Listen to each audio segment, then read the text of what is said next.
know you don't have Joseph. Just talking about the kind of rotation and the decisions behind the way you're set up. Yeah, the only piggyback that's holding true is the game one, and it's been Bauman and Alsop. Alsop's got 2 starts. We thought the second start was some growth from the first start. We're going to switch them this week, and I think it's less to do with our opponent, more to do with 2 more weekends, and you want that weekend next weekend is the final one before SEC play starts. So we wanted to see them in both roles. We wound up with probably Alsop's outing the first time like, man, let's give him another chance to do it again. The second one got a little bit better. Bauman's been a pretty consistent performer for us, and we want to see him how he will act in the start because, man, there's a difference. We're seeing that early on with, at least with our staff. You know, you can't take anything for granted. But I think the more exposure, the more experience we get guys, the better off we may be down the road. So it'll be Bauman, and I would look for Alsop to potentially tuck right in behind him. We've kept him on that same day. They're both building pitch count.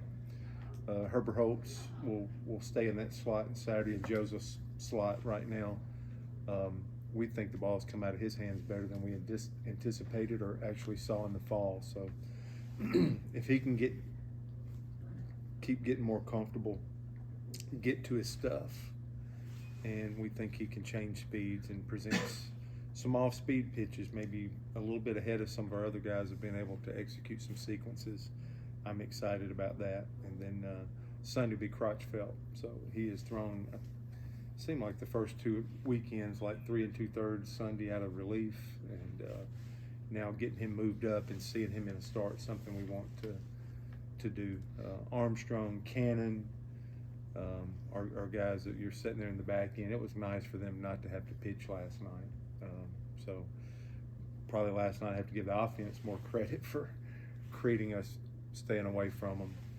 But them not having to pitch tonight, I think, really gets them fresh, ready to compete and have a good weekend for us. So those are the first 5 or 6 I think about that are in specific roles going into the weekend. What do you like about what Tanner's done in his first 2 appearances on the bullpen? I like that it's been enough strikes. I think there's been one moment in his 3 or so innings that he's thrown a couple of times to where it's like, man, there's just a couple of sequences where it's like he got off track.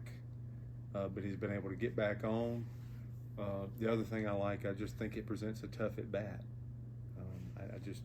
I don't think people are just squaring him up over and over and over. So I think his arm slot presents a little bit of a challenge, and able to get to a breaking ball a little bit, but really able to get to his changeup, and the fastball has shown survivability. I think that's a key. You start talking about what would you say is the commonality of freshman All-Americans, and everybody's like, is it the wipeout breaking ball? Well, maybe out of the pen, but I think more so guys that are going to throw multiple innings or try to get through a lineup twice is fastball survivability. I think Bauman has shown us fastball survivability because of that lower left-handed slot. Which a couple of weeks in, you're going into a weekend and none of the 3 guys were on the roster last season. Is that a little strange to think about it? And does it show you how you have to adjust and how quickly you have to adjust in some situations? Yeah, you're always in constant adjustment, and you're also it won't stay the same either. It's for whatever reason, amateur baseball, you keep trying to develop as much as you possibly can, and you keep trying to put yourself in the best position to have success each and every weekend. And I think the flexibility is something I want our guys to gravitate toward and be good with. And hopefully as we get closer here in a couple more weeks, things shake out and we start moving in a direction. But we need to be flexible. I think that is going to help us answer all the questions. We have a moment that not crazy about, and you still see some guys you put in a game that probably see ghost either on the mound or positionally or wherever it may be in an at bat. But I still think we're trying to build the best team we possibly can. And again, I'm thankful to the offense affording us that opportunity. But hopefully every time that we expose something that everybody perceives as a weakness, and we're able to roll it out there and survive, that at some point we'll get the dividends back on that later on. So I'm just asking every player, every coach to continue to be flexible as we put out these new setups and understand that a season has ebbs and flows, and some of it's force, some of it is putting it together to this is the best way we can line up this weekend. But all in all, that this flexibility with this team will hopefully make us stronger down the road. How's Bobby Pierce looking for this weekend? We'll know at the end he's going to do more in practice. So he has not stopped swinging. This is not a long-term deal. So it is not knees. This is the hamstring type deal. So we think it's a strain. I don't think there was any coloration or anything where we thought it was significant. The thing with hamstrings, I think you always say historically, you do not want it to linger. So I think he'll try to participate in practice, and at the end of practice, we'll know if it's a go for tomorrow. So we're targeting. We'd love to get him back in tomorrow and get him back in a series. Last weekend, he come out of the game. If that was June, would he stay in the game? Probably. But at the same time, you don't want anything to linger now. What an important piece he is. But it's afforded some guys to do some things. I thought Josh Hall did a nice job last night. Stanfield was exciting getting in the game. I mean, the good's outweighing the bad. It's so easy. Human nature makes us focus on the negative. There's so many good things happening, and there's so many things that we could keep from bringing to the table to keep us stronger. But I don't like Bobby being out, but I love guys being able to get some reps and get some at-bats and get some playing time. Again, I think that's banking some things to make us stronger down the stretch. But I hope he's back in there, but I hope he's honest with us today too. He didn't want to come out the other day.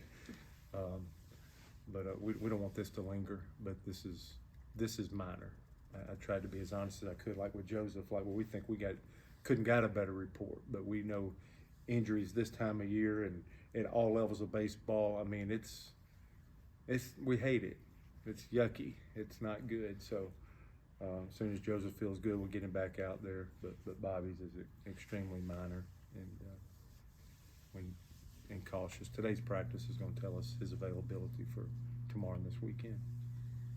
Talking about reps, the left side of the infield, the right side of the infield, you've gotten Green and Moss both good run at second, 3 different guys at first base, and it feels like that's kind of now Cooper's job. How do you feel about those 2 second basemen, that kind of their strengths and weaknesses to each other, and how they can together make the team better? Yeah, it's right and left. We think Green might give us a touch more range, and he's just a headsy ball player, winner. Been great. Moss has held up good. It's been nice to get him in there where you feel like you got 2 guys that can play. I think it can be as simple as like, are they got a right-handed starter or a left-handed starter? What are the splits? So I think they're both in conversation. I don't think it's like, hey, we're going with Moss as our second baseman, or Green's our guy. And I like that right now. I think I'm good with that situation. If our staff feels like both these guys could start and play at second base, and who's the best for those first couple of at-bats depending on the starter, I'm great with that. We're going to continue eventually. You've seen Dial back-to-back weeks at catcher. He's done a nice job in the midweeks. We think Nate is the defensive catcher. It helps us throw our best innings for our pitching staff. So Ike Irish, we've been working him the last 2 weeks at first base. He could get in there. We could really make this really confusing at first base. But as long as I've been a weirdo from the standpoint, as long as he's hitting like that, I don't want him thinking too much about that first base bag in a weird way. So let's don't force the game. Let's let this naturally round out. And he's getting some reps. I would not be surprised in the coming weeks if you saw Ike some at first base, because you want to catch lightning in the ball. You might have 5 other hitters, and who's just killing the ball. That might give you more flexibility if Ike's at first. And that DH position is available for the hottest hitter that we have going. It's not out there. Maybe that makes us a little bit stronger. Those are the things that we toss around a little bit. McMurray, that's really awesome for him to get a second home run. Our offense is doing an amazing job of connection right now, and really it's 3 of the last 4 games or something like that with 3 or less strikeouts in a contest. I mean, I want to grab that for Gabe. I want to make a point with the team. That needs to be huge. So the guys that are actually having good at-bats and putting the ball in play, we just know that we think this is going to be a team that can play more guys than we've been able to do the last few years. Green's not the biggest guy in the room, keeping him fresh, keeping him strong. We have had some good long finishes to seasons. We've really rode some guys, position players every day, and were they 100% ready? I'm blessed right now to be at a program where the outside thinks much of us, that we're making decisions, trying to play the long game, trying to win a championship, the big one, and that's fun to do. That's what we should be doing. That's what I'm asking our coaches to do. I'm asking our players to understand, and we're making decisions. What are the solutions we can find late in the year for the guys in our roster to be as strong as possible? And can it be stronger than it has been the last 2 times maybe we've ended up in Omaha, as hard it is to get there? We are looking for those inches of solutions, and that's a good place to be. That's where we need to be. 2 more, Adam and Jason. You kind of touched on it a bit, but just the start at the plate for the team as a whole, the power especially, just how exciting is it to see that? I know you talked about the potential preseason of that, but on the flip side of it too, I mean, just, where does it have room to grow as well, and where would you, I guess kind of like to see it go, or if it's a thing that needs to be maintained, or just how it grows from here, I guess. Where it can get better is, LaRue can have more consistent at bats. McMurray could put the bat on the ball a little bit more, even though all these boys are doing great things for us. Those boys, 2 boys holding up at second base, be great. Cole Foster starting to come after that first weekend. That's exciting to me. What I don't think will stay in place for an entire season is the sustainability of Irish and Ware.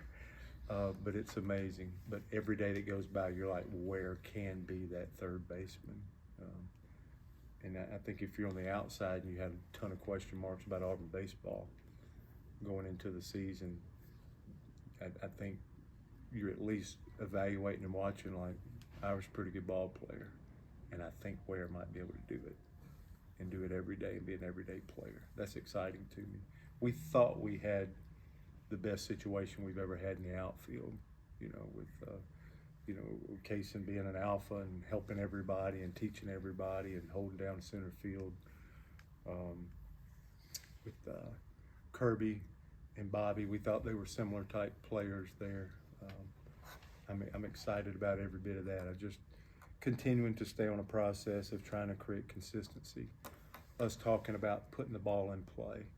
Can we do that? And everybody in the room knows that in 3 weeks, 5 weeks, the slider's going to be a little sharper and the velo's going to be a little bit more. And can you continue to keep your head and barrel connected and continue to have quality at bats? We're not going to know till we get there. We're going to see a good pitching staff. We're probably going to see the best pitching staff that we've faced so far this weekend. It just may not have that brand football name associated with it, but I think we'll see the most challenges out of a pitching staff this weekend that we've seen the entire year. Can our bats hold up? So really that starts this weekend. I'm interested in that. But I think there's enough pieces to where we can, I think it's going to hold in there. You can't replace Sonny. We talked about that. Rambush, what he did for us last year. I do think the sum of the parts can absolutely create good offense for us. But as soon as you face good pitching staffs, all those numbers, those runs come down, and as this pitching staff, can it come into play here and still allow you to be successful? So the offense has done some amazing stuff to allow us to throw 16 guys in a ball game or whatever it is that have got on the mound for us. That's to our benefit, and I give the offense credit, and for the most part, I give the defense credit. And I think we're going to be able to play defense too when it matters, with the right people on the field. So, yeah. All right.